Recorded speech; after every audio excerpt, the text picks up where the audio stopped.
Alors, un programme de calcul dans cet exercice, donc choisir un nombre, ajouter 7, multiplier le résultat par 2, soustraire 3. Donc souvent on fait tester ces programmes de calcul avec des nombres, et puis ensuite arrive cette fameuse question, on note n ou x le nombre de départ, exprimer le résultat en fonction de n. Okay. Donc on va choisir n comme nombre de départ. On va ajouter 7, donc n plus 7. On va multiplier le résultat par 2. Donc n plus 7 multiplié par 2. Mais si je veux multiplier n plus 7 par 2, il faut que je pense à mettre des parenthèses. Sinon, je multiplie uniquement le 7 par 2. Et enfin, soustraire 3.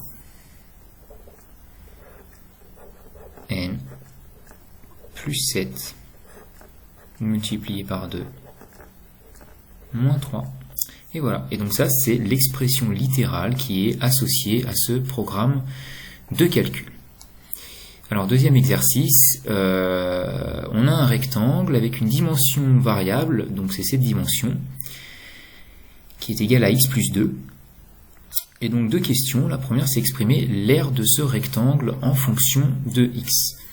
Donc, il faut connaître la formule de l'aire du rectangle, c'est la longueur multipliée par la largeur.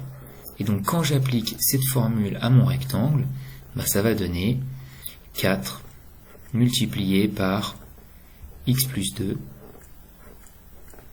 Voilà. Et comme tout à l'heure, attention, si on veut multiplier x plus 2 par 4, il faut penser à mettre des parenthèses. Voilà, on peut aller un tout petit peu plus loin, à la rigueur, le signe fois est devant une parenthèse, donc on peut le supprimer. Et donc, ça donne 4 facteurs de x plus 2. Question B, exprimer cette fois-ci le périmètre de ce rectangle en fonction de x. Donc le périmètre, c'est la longueur du contour de notre rectangle. Dans un rectangle, les côtés opposés ont la même longueur, donc ce côté va mesurer 4, ce côté va mesurer x plus 2. Et donc, je vais faire 4 plus 4, ou 2 multiplié par 4, plus x plus 2 plus x plus 2, ou 2 multiplié par x plus 2. Toujours, attention aux parenthèses. Voilà.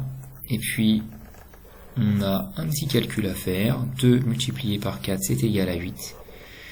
On peut supprimer le signe fois car il est devant une parenthèse.